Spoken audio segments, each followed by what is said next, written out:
Yan, si Terry Redon, galit na galit yan sa mga Duterte. Kasi nung panahon ni dating Pangulong Rodrigo Duterte, sinibak yung mama na yan kasi anak ng tokwa, pumasyal anak ng tokwa. Diba? Government official ka, ilang buwan ka palang nakaupo, ilang bansa na napuntahan mo, ang kapalo talaga ng muka.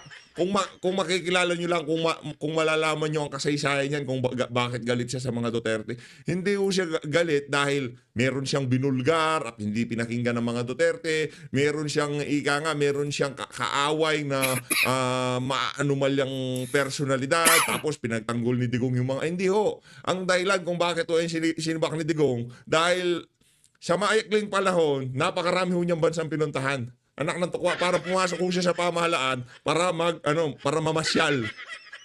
Ito si Terry Redon, isa sa mga aso ni Saldico. Pakinggan natin kung paano siya sinupalpal nitong si Ma'am Karen Davila. Morning, Karen. Thank you for having me. All right. Now, do you believe that the Thank you ka pa. Thank you ka pa. Lilitsunin ka na pala. Yan ang problema, yung self-confidence mo hanggang buwan.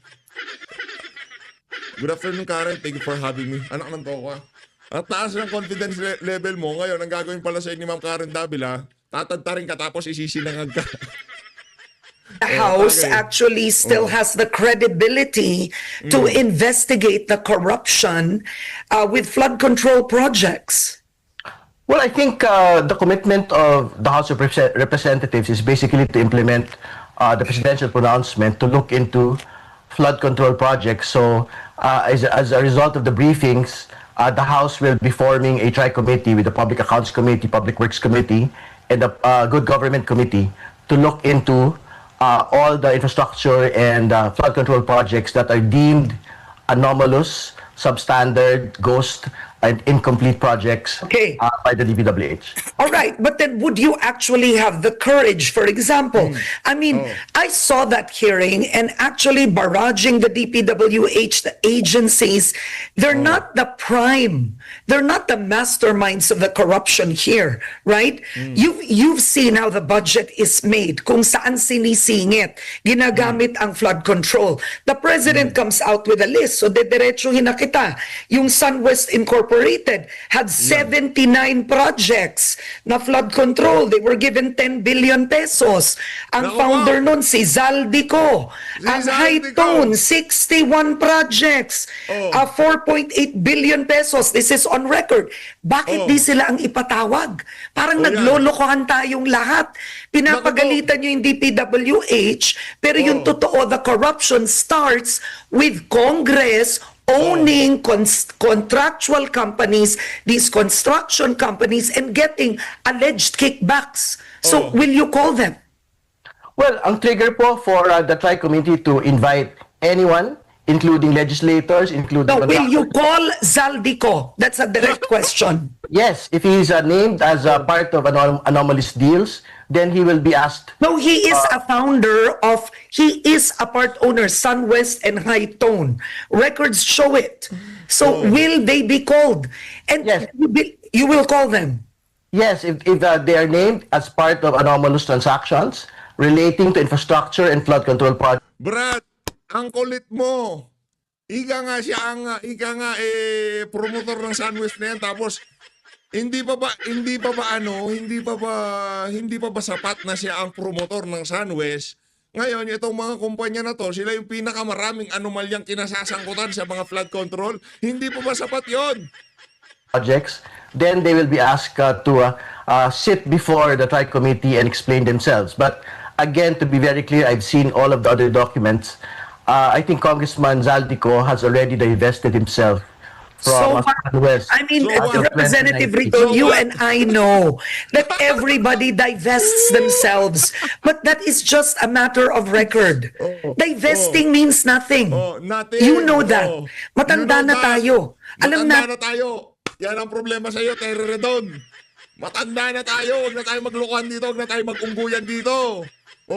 Hindi pa nag-uumpisa ang hearing, pinagtatanggol mo na si Saldico, walang yaka. Paano magkakakredibilidad yung buwisit na TRICOM na yan kung wala pa man, pinagtatanggol mo na. yung mga kontraktor, yung mga malalaking kumpanya, ang nasa likod, mga congressman. Ang sarap mong ano yun sarap mong ika nga, babarin sa mga maanghang salita di ba? Sarap mong i-marinate, Brad. Anong tokwa, di ba? Kung ako, nataon na kabibig ko lang itong si Boss Dada, anak ng tokwa, nabaon ka na sa mga malulupit na salita na ginagamit nitong si hindi baka anak ko. Hindi delete. Ano yung mga yan nabaon ka na sa kahihiyan. Alam mo naman, 'di ba? Alam mo naman yung mga yan, 'di ba? Ganyan ho sila Oh, 'di ba? Ganyan yan Atin yun. Well, but again, to be very clear, this divestment is the particular requirement under the law, no? So, ibig sabihin, if he is actually, again, the trigger for the investigation, whoever it is, whether a legislator, contractor, high government official, if they are named in an anomalous deal, they will be asked to sit before Congress and explain themselves. Okay, because to focus on the contractors themselves would be, I would have to say, half the justice done. Because ang contractor, hindi naman lalakas ang loob. Ma'am Karen, imbitay mo si Kong Dante. Sigurado ako, pagka sinabi mo yung pangalang saldi ko, imbitahan ko sila. Ipapatawag ko sila. Anong parliamentary courtesy? Anak ng tokwa. Bilyon ang ninanakaw dito sa flood control na to. Anong parliamentary courtesy? Walang courtesy dyan. Buisit na courtesy na yan, kaya hindi umuunlad ang bansa natin. Puro tayo courtesy. Di ba? Ng contractor. Kung walang backer yan na congressman, alam mo naman yun. Sino namang contractor gagawa ng substandard na trabaho kung hindi siya hiningan? 'Di ba? Kinailangan na niyang magbayad in advance. So now the contractor has no choice. Well, again, these are assumptions that you are making at this point, Karen. No? We would want to be able to see it on a fact-to-fact basis, on a case-to-case basis. Anong fact-to-fact basis? Kayo, mga fact-to-fact basis kayo dyan. Mother, father ka talaga, walang yaka. Terroridon, nanggigigil ako sa'yo, walang yaka. Nagsusumigaw ng mga ebidensya. Etong mukha na to, mag-iimbestiga sa flood control. Anak ng tokwa. Kung yan na mag-iimbestiga, huwag na kayo manood. Sigurado kabalbalan lang sasabihin ng... tingnan mo, bumilog na mukha mo dyan sa House of Representative. Naging kasintama mo na yan yung... Ad hominem na lang, di natin maano yun, di ba? Naging kasintama mo na yan si Asindre, tsaka yung si Ortega. Magkakamukha na kayo, mga walang niya kayo. Ito po actual anomalies that are being seen with the flood control project. And again, in the hearing in the briefing yesterday, the DPWH actually said that to date, the 15 contractors named by the President, they have not seen yet, as of yet, anomalies relating to substandard projects, anomalies related to... And why do the investigation at all? Why waste the people's money and do it if you are not out for blood? It seems to me that, you're telling me walang problema, ba't ka pa mag-iimbestiga? Yeah. Kailangan natin to do a step by step. This is not a witch hunt, Karen. I think we have to be able to explain to the people how the process actually works. Hindi, rekta tayo dun sa nakawan. Anong buwisit na step by step nung kay VP Sara, di pa tapos yung COA, ang bilis-bilis yung makapanghusga. Di ba? Hindi pa tapos yung investigasyon ng COA. Kung yung kaparehas na timbangan gagamitin natin doon sa ginawa nyo kay VP Sara, ay gamitin natin dyan sa TRICOM. Wala nang anong vision. Anong step by step. Kabalbalan yan. For us to be able to see where the policy gaps are and to make sure that the gaps are actually plugged, no? Kaya nga no less than Majority Leader Sandro Marcos had already stated na gusto niya yung bill ni Senate President Cheese na to further expand yung pong mga disclosures and prohibitions po ng mga magkakamag-anak ng mga politiko na sumasali po sa mga kontrata ng gobyerno. Okay, but Representative, I want to ask you, do you believe it is a conflict of interest for a congressman to own a construction company and actually participate in government projects? Well, I to state the constitutional prohibition. Members of Congress, senators or congressmen cannot be involved in any government contract. So, whatever it is, whether construction or supply of goods, hindi ho sila pwedeng kasama po rito. At kung kasama man sila rito, dapat pagbayarin ho sila, panagutin po sila. Not just the constitutional prohibition, anti-graft laws, anti-graft and corruption law po natin, bawal po within the third degree of consanguinity na nakikisawsaw yung po mga kamag-anak ng mga politiko. And do you believe, Representative Ridon, that legislators are violating this? As of today, wala pa ho tayong nakikita ng dokumento eh. We are leading an investigation, so we will have to be able to rely on the documents and the facts that are being presented to us as we go along the investigation. Pero I'm quite certain, we had seen it already in the PDAF scam.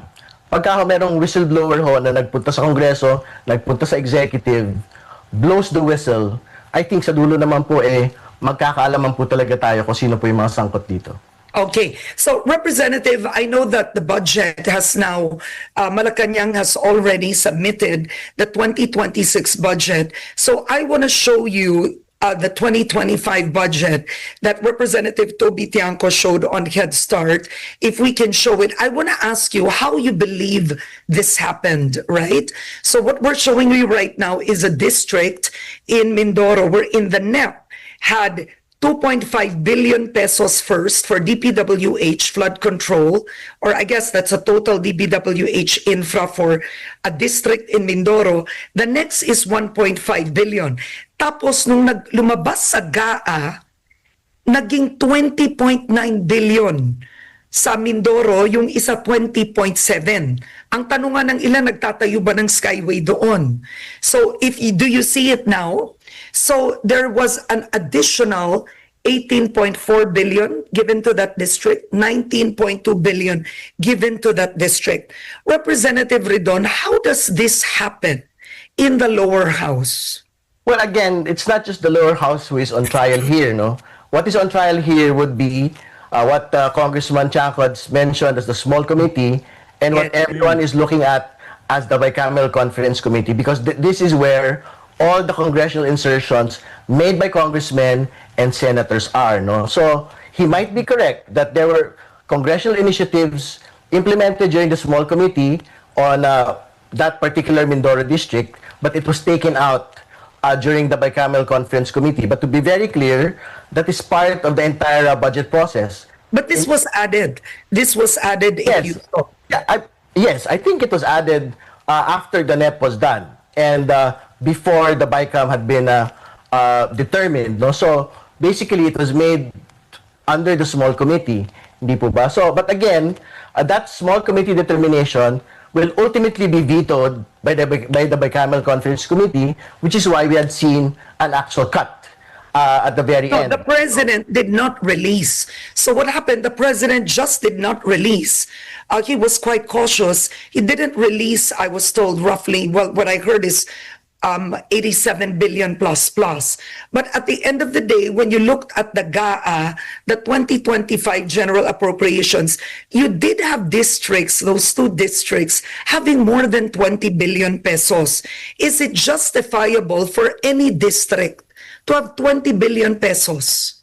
I think any district that is provided funding for infrastructure, for social services, or whatever else, no, beyond what has been granted by the National Expenditure Program given by the President, I think is simply an implementation of the power of the purse of Congress in the Senate. No? So, ibig sabihin, like what Senator Ejercito earlier mentioned, there is actually nothing inherently wrong with congressional initiatives for as long as these projects actually benefit their particular constituency. No? So, I think that's what happened here. From 2 billion to 20 billion, are you saying that's justifiable in any way for a small a district? Seriously? I think I'm not in a position to make a determination on which district is more important or which constituency is more important. But ultimately, if this is the determination of the small committee but was vetoed, now, do you believe the small committee should exist? Well, the small committee has existed even prior to last Congress. So should it? Kaya nga hindi umaasin sa Pilipinas dahil dyan sa small committee na yan eh. Kung ano-ano pinag-uusapan nila dyan eh. Walang record eh. Visit ka talaga, RIDON. Still exist. I think it has been abolished already. It will be subjected to a new subcommittee that will be convened by Congress, and I think the Senate will have their own version of a subcommittee as well to make it more transparent and make it more accountable to the public. So I think this is already history. The subcommittee is what we are looking at today. for Okay. the 2020. Kasi I think ang tanong ko, Representative Ridon, will you be one of those who will help make the budget more transparent? And because the 2025 budget was described as scandalous and one of the most corrupt, right? So I want to ask, where do you belong? Will you be the one to help check and make sure that your colleagues do not try it again? Well, Or it is will you stay silent and allow it? Well, it is my commitment as chairperson of the Public Accounts Committee and as part of the minority to actually make sure that the Minority, pinagtatanggol niya yung nasa majority. Itong si ano. Tingnan nyo naman kasi sira yung diskarte dyan. Nasa minority ka, ililitsyonin yung nasa majority, pero pinagtatanggol mo. Ganon daw sila katindi. Anak na Petrang Garapata. the budget is accountable to the nation, that the budget will be transparent. No? So, again, the subcommittee is one of the reforms that they want to undertake, and civil society participation, I think, even at that level, is being assured by the current House leadership. So, I think it is something that we would want to be able to undertake in the next couple of weeks as we go through the budget. All right, that's good to know. And I'm curious, did you vote for a speaker this time? No, I abstained, which is why I'm in the minority. And does that affect? Brad, kailangan mag-abstain para mapakita na yung minority hindi sunod-sunuran kay Tambalos. Yung mga power play na ganyan, alam namin yan. Basta namin yan. Yung mga nasa minority nag-abstain, hindi bumoto. Siyempre, parang pakita nyo na, minority, independent. Hindi kami utusan ni Tambalos. Di ba? Oo, kabalbalan mo naman eh. Oh. I think you're 35 all in all. Is that correct? Are you 37? No, I'm 39 now. No, I Ang tanda meant, mo na, Brad. Ang tanda mo na, dami mo nang nalalaman. Kaya dapat sa'yo, ika nga, isuka ka na ng sambayanan. the minority. How many are you in the Okay, sorry. minority? Yes, I think you're 35 or 37. I forget, I think around 30. Okay. And how does this affect all of you? You know, frankly speaking. I don't think there's no practical effect relating to us being in the minority, but except in terms of votes. No? But obviously, the minority will still articulate what it needs to articulate. The Makabayan bloc is there. The Akbayan bloc is also there. And former Senator De Lima is there. Attorney Jokno is there. So I'm quite certain that in terms of assuring transparency in the budget process, it is something that they will actually undertake. Okay. My last question is Congressman Sandro Marcos, Majority Leader, said that he feels a third party should investigate the flood control projects and Hindi, not Congress, sila yan. since some of Sila your yan. members are accused, right? I mean, the belief is they're involved in the whole corruption with the flood control. Now, what are your thoughts with Congressman Sandro Marcos's statement that hindi dapat kayo ang mag-imbestiga sa sarili ninyo?